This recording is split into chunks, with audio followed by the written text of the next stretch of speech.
Ghost Hunting in New England, your favorite spooky podcast.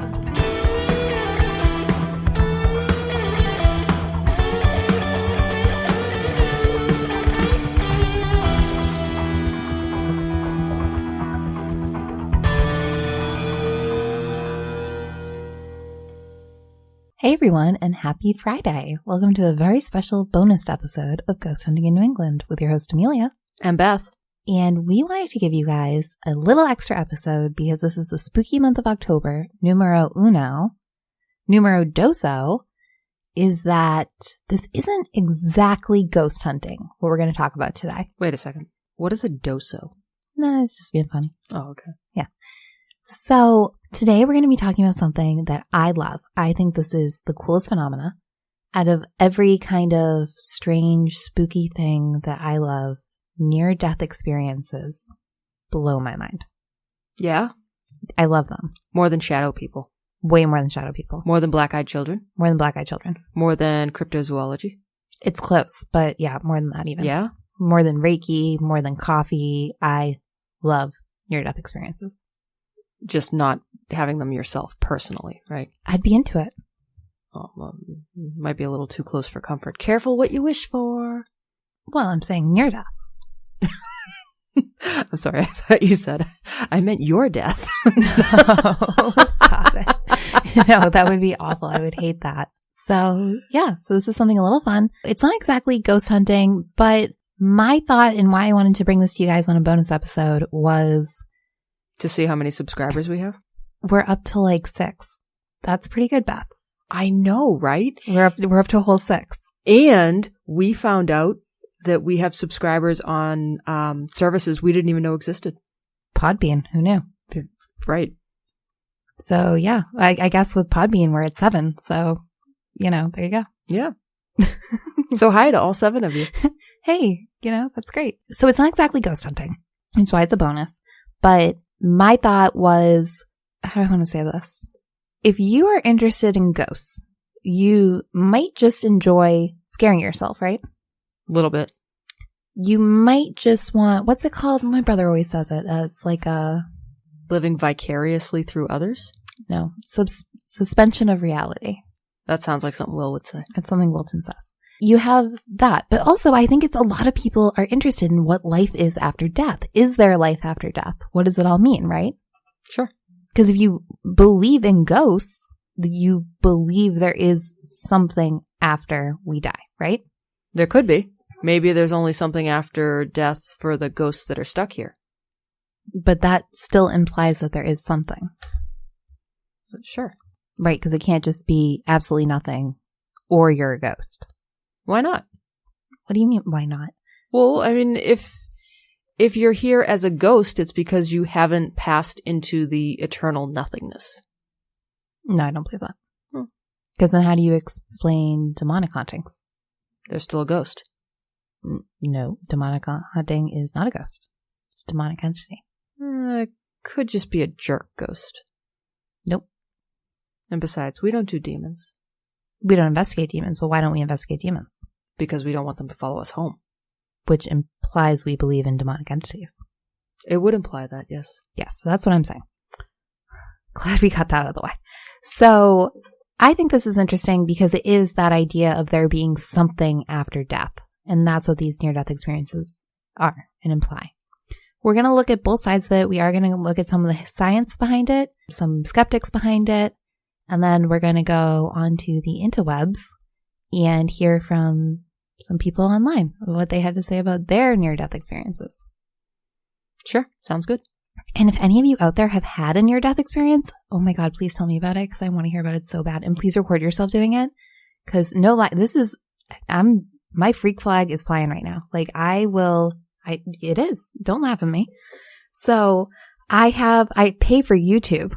And part of the reason I pay for YouTube is because you can download videos to your phone. So I download audio clips. I download a lot of Art Bell because I really like him. Mm-hmm. And then I download a lot of near-death experiences and I listen to them on my way to work. I find it uplifting. Uplifting, I don't know would be the word that I would use to describe near-death experiences. Well, apparently you don't know much about them then. Okay. I think they are just And as someone who was raised with a religious background and someone who is so still to this day very involved with my own spiritual path and trying to figure out what it all means, I just think they're like the most precious experiences anyone can have. All right. So let's start. I would like to start with an excerpt I got from an article. Okay. So this excerpt comes from The Atlantic. It's called... I love The Atlantic. It's great. The Science of Near-Death Experiences, Empirically Investigated Brushes with the Afterlife by Gideon Litchfield. And I'm only going to read part of it because it's a really long article. Okay. Yeah. Over time, the scientific literature that attempts to explain NDEs as the result of physical changes in the stress or dying brain has also grown. The causes poised include an oxygen shortage, imperfect anesthesia, and the body's neurochemical responses to trauma. NDEers dismiss these explanations as inadequate. The medical conditions under which NDEs happen, they say, are too varied to explain a phenomenon that seems so widespread and consistent. Recent books by Sam Perina and Pim van Lommel, both physicians, describe studies published in peer-reviewed journals that attempt to pin down what happened during NDEs under controlled experimental conditions. Can we stop here just for a second? Yes. How does one get a near-death experience, like an authentic near-death experience, under controlled conditions? Because, I mean, to me, that just seems like a crazy sort of idea.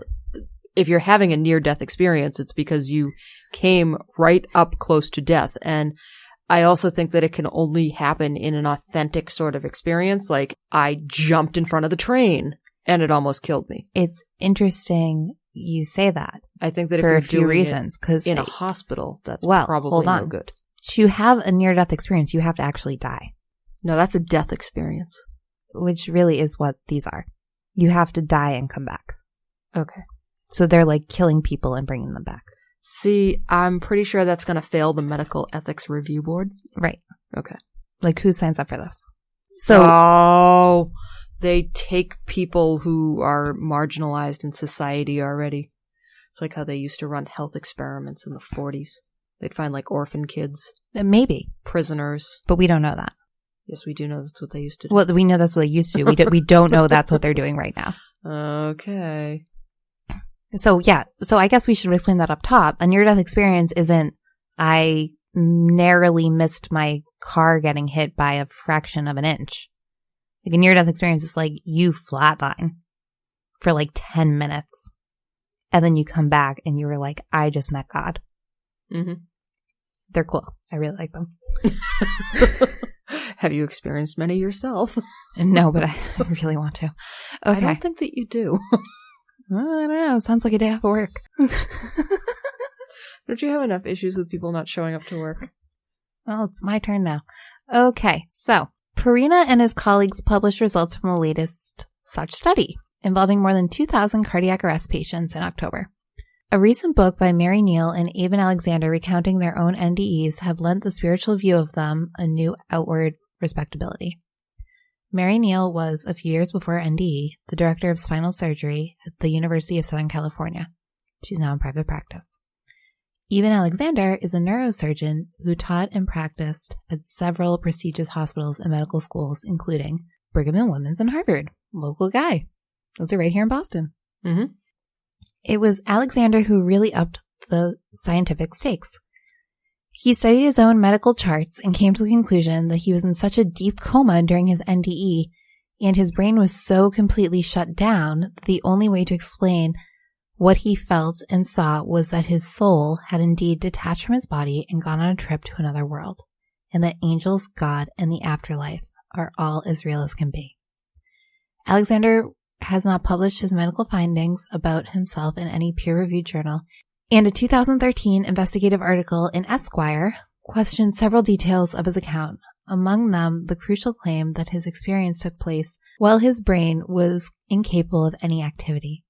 To skeptics, his story and the recent recanting of The Boy Who Came Back from Heaven are just further evidence that NDEs rank right up there with alien abductions, psychic powers, and poltergeists as fodder for charlatans looking to gull the ignorant and suggestible.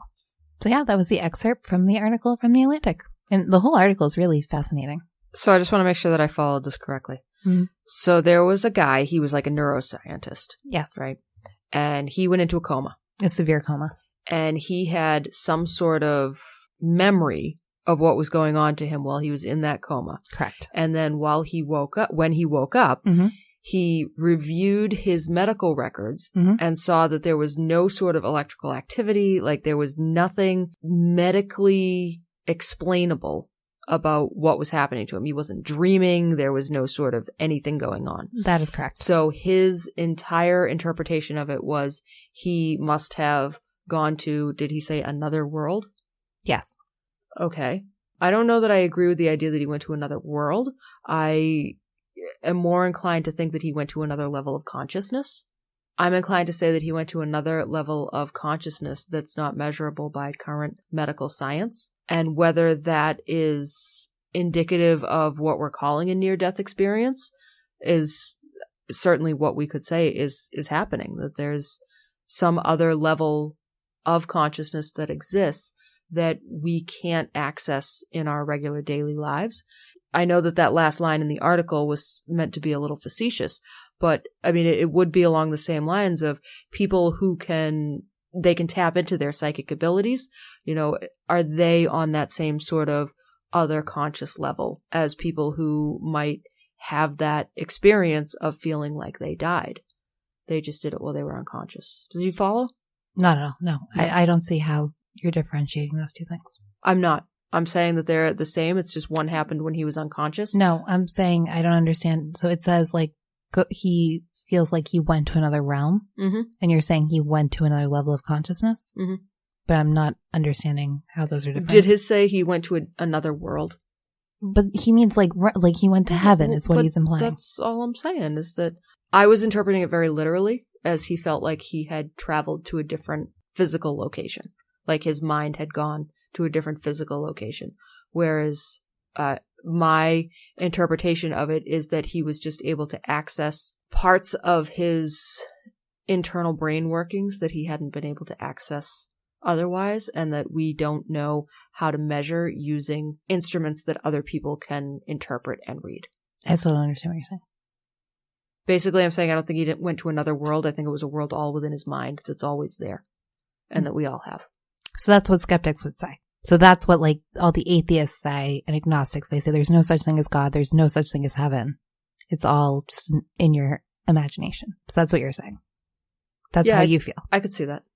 Okay. So you don't believe in religion. I believe that we all have our own interpretation of religion and it's all within ourselves. Okay. Do I think that there's like a man up in the clouds somewhere? No. Okay. So our first one we're going to listen to from other people is an experience that was witnessed by some medical professionals talking about how this person really died and then it was amazing he came back. And we're going to hear about his experience of what he saw while he was dead. So here we go. He was down for close to 45 minutes. During which time he claims he traveled beyond this world and back. Well, he was telling me that he loved me and that he'd seen the light and that he had seen my mom and my dad. And I lost it at that point in time because I just lost my mom. The week after burying his mother-in-law, Brian Miller returned to work, delivering metal here in Streetsboro. I was feeling fine. And then when I undid the tarp and pulled the tarp off, I started getting the tightness. Probably the cold air or asthma, he thought, until the intense pain started.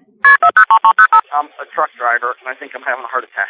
Brian was having a massive heart attack, his main artery entirely blocked, known as the Widowmaker. Dr. William Wolf rushed Brian into surgery here at University Hospital's Ahuja Medical Center. We want to open up the vessel as soon as possible. Man, the pain just started slowly going down. They told him that he did good by getting here as soon as he did, coming quick. Not only did Brian survive the heart attack and emergency surgery, he was already up and talking. He was doing fine until he suddenly wasn't. I saw it come across the screen. I ran in there. Brian was experiencing a fatal arrhythmia called VFib, ventricular fibrillation. Basically, his heart rate goes like this. And it's just this like scribble. And his heart is just kind of like quivering in there. It's not able to pump. It's not doing anything. Emily called Code Blue. A half a dozen nurses and doctors also responded. Pushing a whole bunch of medications to basically